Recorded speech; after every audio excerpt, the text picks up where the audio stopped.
Hi, everybody. Welcome to another episode of In the School Parking Lot. I'm your host. I'm Paul Everett. You can reach my email address, and I wish you'd go to my email address. It's BAND, the number 2 together, bandtogether, Comcast.net. Also go to our website, which is conductingmylife.com. You'll see that I'm an author, speaker, trainer, coach. We're part of the John Maxwell team. We'd love to come out and work with you. Better people make better leaders, and that's what we're doing. So, what is in the school parking lot? Well, I've been a high school music teacher since 1989. I retired early, 3 years before the full pension. Why? Because on October the 6th, 2021, the administration at the Roseville Joint Union High School District said, Paul, you can't tell your students I love you anymore. Love is an inappropriate, unprofessional word. And they also said, I don't care about your First Amendment rights. Your posts are triggering students and families, and they're an embarrassment to you and the school, and yada, yada, yada. There were 5 people in the room when they said this, so there's others that heard it, and I just said, you know what, I can't be a part of this anymore. If I can't tell my students, I love you, and I can't use social media because it could hurt my profession or my job, and then I'm going to go ahead and just walk away, and it's been hard. This week was pretty hard. I've sent some notices out to former colleagues about doing things as far as leadership training, wanting to get better at conducting, and I didn't hear back from them. And the silence is, it's starting to get to me a little bit, and I just figured I want to go all in then. So in the school parking lot, I'm in the school parking lot because the principal at that time, April of 2021, said, Paul, you and I are Christians. I hate to tell you this, though. You got to keep Jesus Christ in the parking lot. I'm going to the parking lot. All right, here we go. So the idea is to give you stories about school system, not just public, but private and charter as well. Education's taken a real strange turn, and so without further ado, let me just give you the story of the day. Again, I'm doing this on the 16th of March, 2024.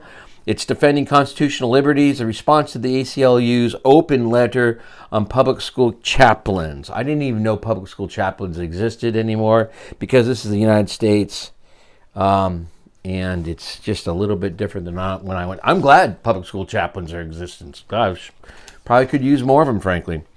This is by Jay and Jordan Seculo. In a recent open letter opposing chaplains in public schools, a coalition of organizations led by, of course, the infamous ACLU, reiterated their long-standing commitment to a strict and fallacious understanding of the so-called, quote-unquote, separation of church and state, and you should do more research on that phrase. While the ACLU's position is not a surprise, the ACLJ has stepped forward with an open letter of our own to state legislatures across this country, refuting the concerns raised in the ACLU's letter. The crux of the issue lies in interpreting the Establishment Clause of the Constitution, which is the First Amendment. It says, Congress shall make no law respecting an establishment of religion.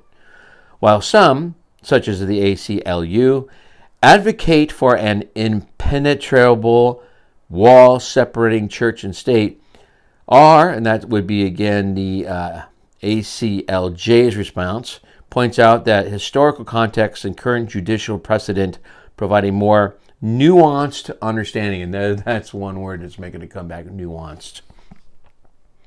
The response highlights recent U.S. Supreme Court decisions, particularly Kennedy versus Bremerton School District. Oh, I know a couple of people that live in Bremerton, which emphasized the importance of historical practices and understandings and interpreting of the Establishment Clause. Contrary to popular belief, the court has never advocated for a complete separation between church and state. Rather, the court has recognized the role of religion in American society while ensuring that the government does not coerce individuals into religious practices, and that's not happening. So in my file, it says, Paul, you said God. That's an inappropriate term for a public school. I guess I should have sued. One of the key arguments presented by the ACLU is the concern over indoctrination in public school chaplaincy programs. However, as our response explains, as long as participation remains voluntary and no student is compelled to engage in religious activities, such programs can indeed be constitutional. For this reason, schools need to make it clear that no student may be coerced to use the services offered by a chaplain, and that any student involved with a chaplain must be purely voluntary. Parental notification and approval would be a sure way of assuring a lack of any coercion. And this, finally, the response underscores the importance of religious neutrality in public schools, emphasizing that accommodating the religious beliefs of students does not equate to establishing a state religion. Hello, duh. As Justice Kennedy once wrote, quote, "The Establishment Clause permits government some latitude in recognizing and accommodating the central role religion plays in our society," unquote. End of quote. In fact, the accommodation of religious beliefs and practices has been a key part of our constitutional framework since day one. As the Supreme Court affirmed in Kennedy, the Establishment Clause does not, quote, "compel the government to purge from the public sphere anything an objective observer could reasonably infer, endorses, or partakes of the religious," end of quote. As our letter noted, so long as a public school chaplaincy program ensures that student participation is purely voluntary and takes measures to guarantee an absence of any coercion, and so long as no religious test is imposed on chaplains, there is nothing under current Establishment Clause jurisprudence that would forbid it outright. For the ACLU and others to suggest otherwise is wrong. Our open letter to state legislators concerning school chaplaincy programs concludes that, simply put, quote, "a school chaplaincy program is not inherently unconstitutional," end of quote. In a world where children in our schools today face a litany of challenges that many of us could have never imagined, it would be incredibly dangerous and disheartening to deny these students any potential access to the spiritual care that we provide our men and women in military and Congress. Okay. Now let's go to a featured book here. Our featured book is Samuel Blumenfeld and Alex Newman's Crimes of the Educators: How Utopians Are Using Government Schools to Destroy America's Children. Highlights from Chapter 1, which is titled Treason: The Deliberate Dumbing Down of Our Nation. Friedrich Schiller, 1759-1805, is best known as a poet and playwright, in particular for his hymn An die Freude, which is Ode to Joy, chosen by Beethoven for his Ninth Symphony, and 250 years later by the Council of Europe as the anthem of the European Union. It is criminal to steal a purse, daring to steal a fortune, a mark of greatness to steal the mind of a nation. The blame diminishes as the guilt increases. Here we go. John Dewey, 1859-1952, is generally lauded as the father of progressive education. But unfortunately, John Dewey is the father of much more. In the late 1800s, John Dewey and his socialist colleagues decided to embark on a long-range conspiracy to radically change America by imposing their own utopian vision of a collectivist society. Very important, collectivist society. Keep in mind, this collectivist society is happening. We know this is happening when educational leaders such as the president of the California Music Educators Association, I'm going to go all in, she said, spring of 2022, this is what she said, "And I believe and know that we are here because our passions have brought us to learn and grow for the sake of every student, for the sake of music and for the sake of our collective culture." The sake of our collective culture. As I'm reading this, I'm going to put on some of my favorite band music I used to be a part of. And again, I'm back. I can come out. Be more than happy to be with you. For the sake of music and for the sake of our collective culture and human potential, I look forward to the next 2 years as we grow together, and I promise I will do my best to support, see, and hear the music educators and students in California. Okay, that's cool. Let's go back to the book, shall we? I'm going to turn the music up a little bit because I like it. There we go. In The Primary Education Fetish by John Dewey, he stated that the only way to undermine the capitalist system was to get rid of the emphasis primary schools placed on the development of high literacy and independent intelligence. Look at the literacy scores. They're going down. Why? Because both of these sustained individualism. What was needed, they believed, was a new curriculum that emphasized socialization and taught children to read by a whole word method, which is showing to be terrible. Okay? Method that would lower the nation's literacy level and make its children more amenable to collectivist values. That the conspirators' utopian fantasy would destroy our constitutional republic did not faze them at all. They considered themselves peerless intellectuals and socialism a morally superior way of life. In 1902, the progressive educators established their own private forum, which was called the National Society for the Study of Education, in which they could discuss the various changes in curriculum needed to advance the plan. The Society's yearbooks provide members of the conspiracy.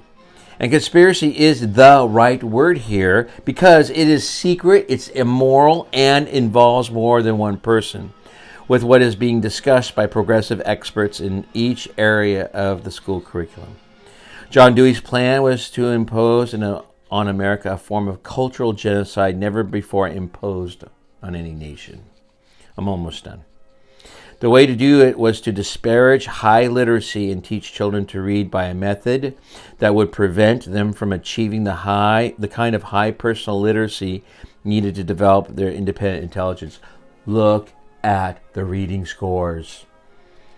It was Dewey's exhaustive analysis of individualism that led John Dewey to believe that socialized individual could be produced only by first getting rid of the traditional emphasis on language and literacy in the primary grades and turning children toward socialized activities and behavior. Look at the NEA. We're not talking about increased test scores for literacy or for math. We're talking about social values, socialized activities and behavior. The long-term utopian plan required destroying America's political, social, and moral culture of religious freedom, individual rights, unobtrusive government, and high literacy for all. Thanks for listening. We're almost done. In 1983, the National Commission on Educational Excellence stated in its report, A Nation at Risk, this is 1989, 40 years ago, says, quote, "Our society and its educational institutions seem to have lost sight on the basic purposes of schooling and the expectations and discipline effort needed to attain them," end of quote. Think that's 40 years ago. It was 1983. What's happened since? Yeah, it's gotten worse. Dewey's philosophy had evolved from Hegelian idealism to social materialism. And the purpose of Dewey's experimental school was to show how education could be changed to produce little socialists and collectivists instead of little capitalists and individualists. It was expected that these little socialists, when they became voting adults, would dutifully nullify our constitutional government and change the American economic system into a socialist one. It's what's happening. It's what happened during COVID. We're giving out money left and right. When the new people are coming into the nation illegally, they're getting money. We're turning into a socialist nation. Here we go. Dewey wrote in Democracy and Education in 1916, this is what he wrote, "When knowledge is regarded as originating and developing within an individual, the ties which blind the mental life of one to that of his fellows are ignored and denied." Dewey believed high literacy was standing in the way of progressive socialist movement. Dewey wrote in 1896, after the laboratory school had been in operation for 9 months, this is what he wrote, "It is one of the great mistakes of education to make reading and writing constitute the bulk of schoolwork in the first 2 years. The true way is to teach them incidentally as the outgrowth of social activities at this time. Thus, language is not primarily the expression of thought, but the means of social communication. If language is abstracted from social activity made an end of itself, it will not give its whole value as a means of development. It is not claimed that by the method suggested, the child will learn to read as much, nor perhaps as readily in a given period by the usual method. That he will make more rapid progress later when the true language interests develop can be claimed with confidence. Not that Dewey admitted that the reading program he was proposing would not be as effective as the traditional method. Dewey was capable of deliberately miseducating the child to suit Dewey's progressive social agenda. This is the last paragraph. Thank you. We're almost done. In 1935, Dewey reaffirmed his commitment to socialism. In Liberalism and Social Action, Dewey wrote the following: "The last stand of oligarchical and antisocial seclusion is perpetuation of this purely individualistic notion of intelligence. The only form of enduring social organization that is now possible is one in which the new forces of productivity are cooperatively controlled and used in the interest of the effective liberty and cultural development of the individuals that constitute society." I know your eyes are glazing over right now. Such a social order cannot be established by an unplanned and external convergence of the actions of separate individuals, each of whom is bent on personal private advantage. Organized social planning is now the sole method of social action by which liberalism can realize its professional aims. If anything to be learned today, everybody, this has been 100 years in the making, and this being today's education system. There is a plan. I'm just saying, okay? Thanks a lot for listening. It went a little longer than I wanted it to. We're learning. Hopefully you found parts of it interesting. Again, my email address is BAND2 bandtogether@comcast.net. We do have a Venmo account. Look in the description. We'd love to have your support financially to keep our ministry going. We have a mission here. It's to share knowledge about education, to help families, to help teachers that, aren't getting this. They're not being taught this at the Columbia School of Education. Probably most schools of education, they are not looking at the other side. Okay? God bless. I love you. Look for the next one. And as I said, thanks for staying with us for like 18 minutes. We'll be shorter next time. Bye.